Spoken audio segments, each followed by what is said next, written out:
The mainstream mental health industry. Chapter 1. The mental health industry. What is mental illness? 1. A simple answer is that it is a mental condition where an individual's thoughts cause him or problems in functioning in the real world.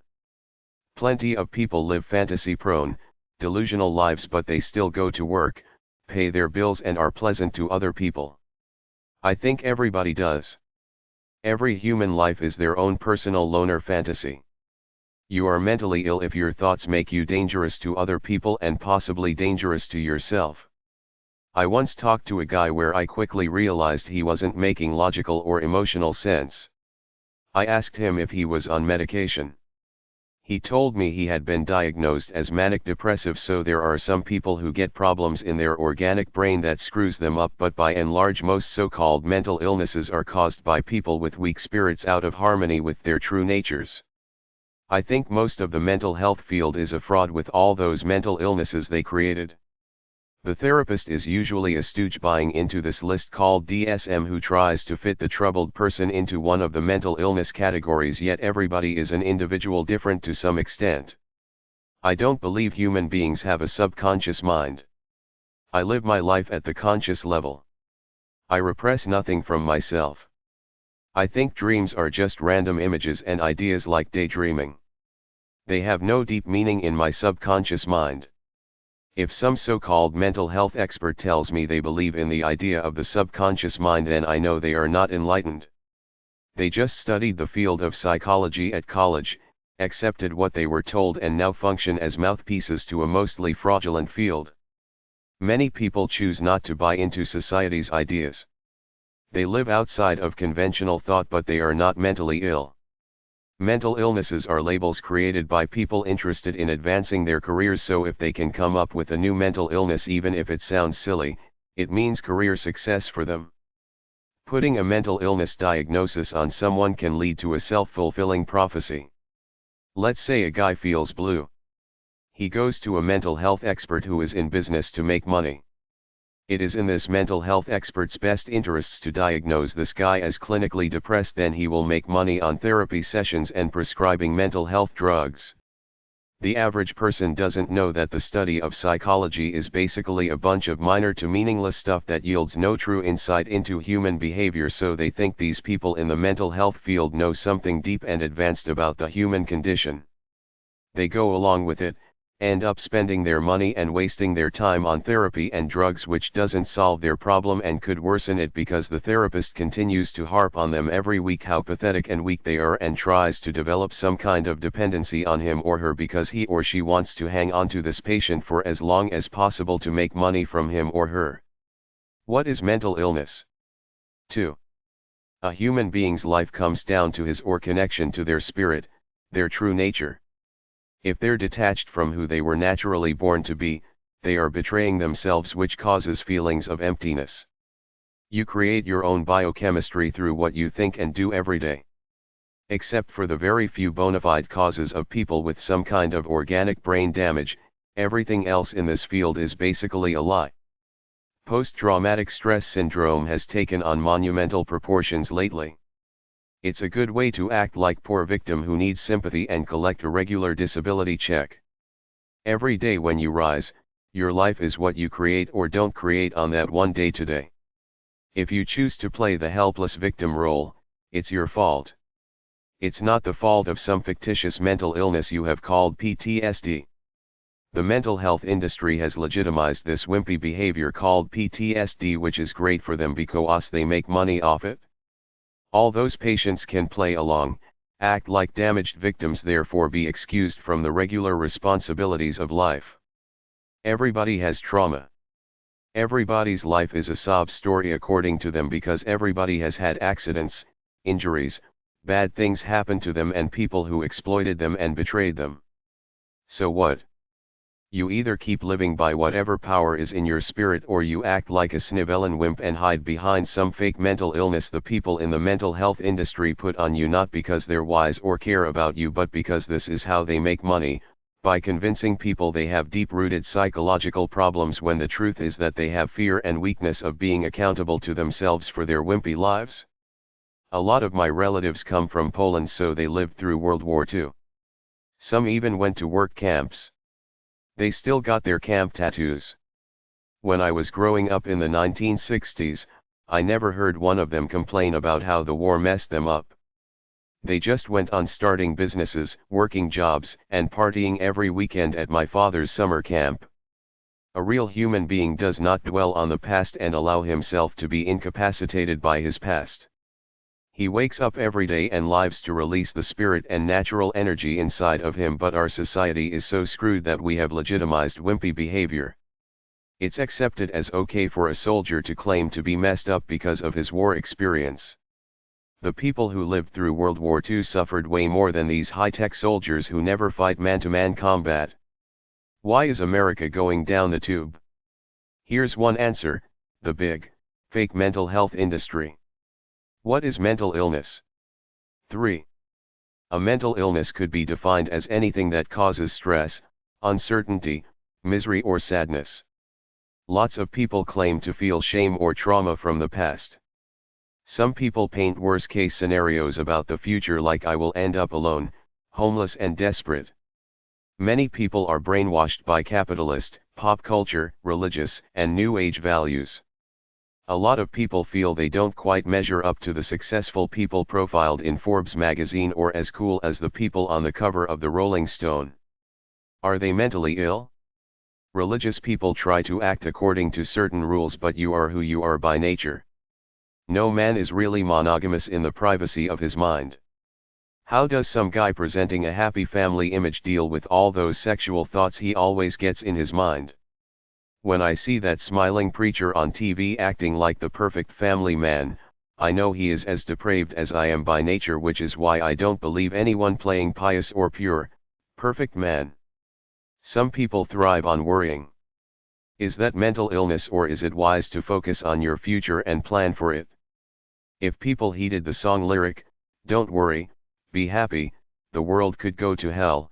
You could lose your job and be homeless before you realize it's a crock of crap. It's fair game to say you're mentally ill if you feel sad and hopeless, but a guy from Africa said the North American treatment of depression is ridiculous. They shut you away in a room, give you drugs, and insist on talking about sad things from your past when people should go outdoors, be active, be around other people, do meaningful work, etc. Our mental health industry does not want to miss any potential customers, so if you are the opposite of depressed, if you feel happy, strong, confident, better than everybody else in looks, physical ability, and intelligence, they say you have a narcissistic personality disorder, which is a joke to me because TV is all about trying to make you feel like a special superstar so that you buy what they're advertising at you.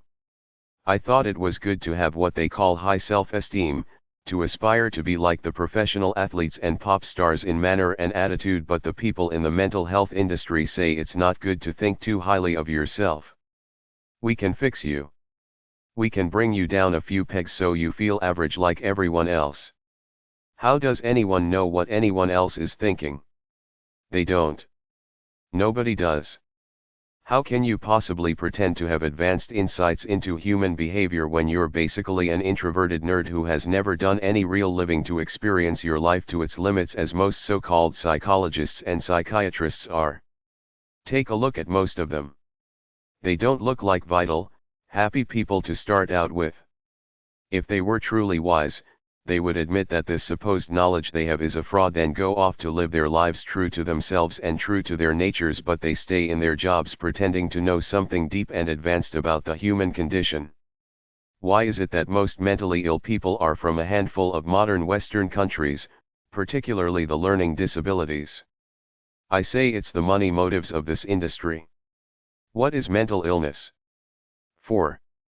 Mental health, as defined by the World Health Organization, is a state of physical, mental, and social well-being.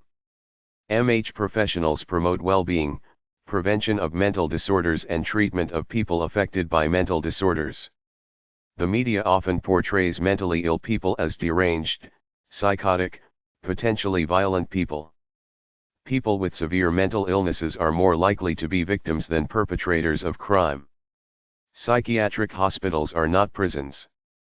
People receiving treatment there are not inmates.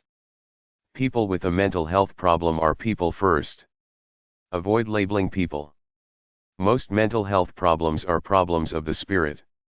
Everybody is a loner.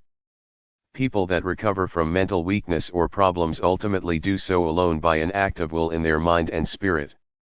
What exactly do therapists know that's so advanced that can help people? I got a doctorate in psychology. At the end of it all, I concluded I took a bunch of unrelated courses that altogether was a bunch of bullshit. A lot of people think mental health drugs help them. I think it's the placebo effect for wimp victim mentality. A lot of people want to be diagnosed with some fictitious mental disorder because then they feel it's not their fault. Some wise professionals will know help them. This is the same idea as witch doctors or the Wizard of Oz, a nobody with a loudspeaker hiding behind a facade. If everybody is a loner stuck in their heads, how can anyone possibly create a science of human behavior and the DSM, which is the big book of supposed mental illnesses? Every mental illness created means more money and more wimps willing to line up to be victims. People who commit suicide are weak people not strong enough to live life out no matter what. Most people respond to a caring environment filled with love and understanding. Only weak people get mental illnesses. If somebody claims to be strong but has a mental illness, they lost their sense of inspiration. Many people who have a strong spark for life at 20 are wage slave mundane duds at 40. It's common. There are very few truly happy people because they're following the artificial values of the world rather than themselves. Mental health is a state of well-being in which the individual realizes his or her own abilities, can cope with the normal stresses of life, can work productively and fruitfully, and is able to make a contribution to his or her community. Bullying, bereavement, abuse, war, divorce, addiction, or being involved in a tragedy might lead to mental health problems. There are some trigger factors. Mental illnesses are the result of genetic vulnerability and life experience. Illness may be triggered by stressful events. A person with bipolar disorder may suffer serious mood swings. Women face domestic violence and childbirth that can make them more prone to develop mental health problems. Women can develop a mental illness during pregnancy and after childbirth, puerperal psychosis and puerperal depression. The TV show The Me You Can't See. I think the mental health industry is a massive industry to make money off wimps and victims, but I don't get everything. Maybe there is something to all these people crying about their lives. Is the mental health industry about control over other people to make money, or is it about people helping people? I watched this TV show The Me You Can't See, which I thought was mental illness propaganda to lure more suckers into therapy, but at the same time I thought maybe there are these people who have these mental problems that I don't have. Maybe there is some insight within this TV show. One thing I learned from this show is the black psychologist for the NBA team who said it's not therapy. I'm just talking to these guys. He gets it? Forget about the psychobabble. Be a friend one-on-one. That's it? Is psychology a great piece of creative fiction or a science? The early guys were trying to help people like Benjamin Franklin with his essay on keys to success. Then somebody said, we're gonna make a science out of this, we're gonna have real diseases like medical illnesses, and they were off to the capitalist world of making money. First, they figured out we make money by telling people they have a subconscious mind. They have repressed traumatic memories that only we, as licensed psychologists, can help them with in therapy. Then mental health drugs came on the scene in the 1970s, so that was the easy way out: diagnose someone with a mental illness and put them on the drugs. But life problems are problems of the spirit. What we need is to eliminate the entire fake science of psychology, then ask people, if you want to help people as a career, we train you to be a friend to help people one-on-one. No mental illness categories or mental illnesses anymore, just straight individual help, dealing with people one-on-one. Nobody within the mental health industry will rise up as an activist to say stop the madness. Let's keep it simple. Let's just start helping people one-on-one by talking to them. No mental health drugs allowed anymore. It will never happen because it's a multi-billion-dollar industry for drug companies, mental health professionals, Colleges offering courses and majors in psychology. Book sales. Self-help gurus. Jack Kerouac wrote on the road, the Dharma bums and Big Sur.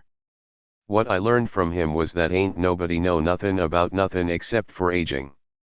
We got all these assholes pretending they're so ornate that it's not enough to diagnose someone with bipolar disorder, but now they have narrowed it down into types, type 1, type 2, etc. I feel sorry for all the wimps diagnosed with some fake mental illness who believe this stuff. That's the tragedy. Deal with it like a warrior. Chapter 2. Are you mentally ill? Am I mentally ill? Any normal person that reads any mental illness or psychology textbook sees descriptions of the mental illnesses listed in there as behaviors they do from time to time, which is normal because nobody lives in a box or category of behavior. Put a label on somebody and it might make them act that way more than they do now. Tell somebody they're depressed, give them some drugs and you got a long-term customer. Forget about the fact that the mental health professional is actually doing more harm than good for the person. Psychotherapy talks about negative things in the past to supposedly help you. Life exists in the present. The only thing that really matters is to try to be happy and inspired all the time through what you do and think. But if the mental health industry told people to develop strong, inspired spirits by following their true natures, they would make very little money through therapy and drugs. Answer these questions to learn about yourself. What have you done or thought that seems weird? If somebody acts weird, does it mean they're dangerous, unpredictable, or crazy, or is everybody a little weird in the privacy of their minds? Why do the so-called social sciences get to play God and define normal for us? What is stress and anxiety to you? Why do you get nervous? Are you crazily afraid of anything like heights or water?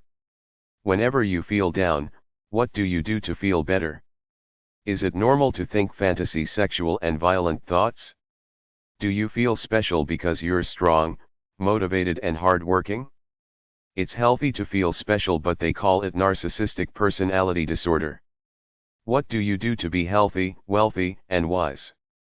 Are you the best you can be? Do you sweat for what you believe in?